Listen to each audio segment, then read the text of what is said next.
សំណាងយ៉ាងចំណានដែលវាសនា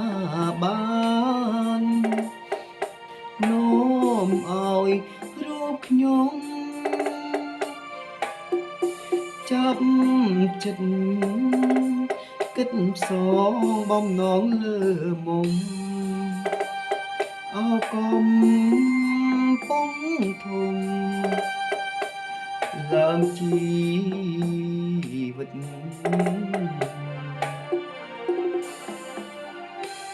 រូបក្លិន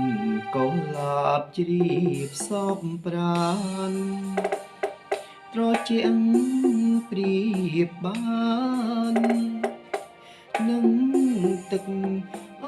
មរិតកែវអើយសូមស្ងួនងួនងៀងអាណិតស្រោចស្រង់ជីវិតដោយប្រណី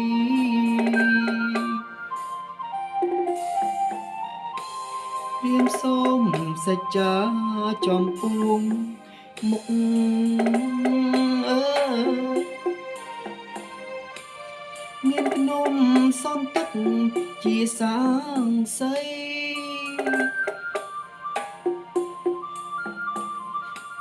បើខ្ញុំមានស្មងចំពោះស្រីសូមអ្នកប្រឡ័យខ្ញុំចោលទៅ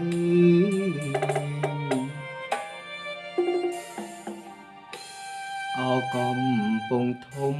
ជំរុំចិត្តសូមផ្ញើជីវិតរឿងពិត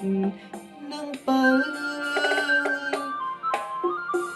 សូមស្ទឹងព្រៃប្រងជួយចែកជើរូបបើឲ្យខ្ញុំជាគូ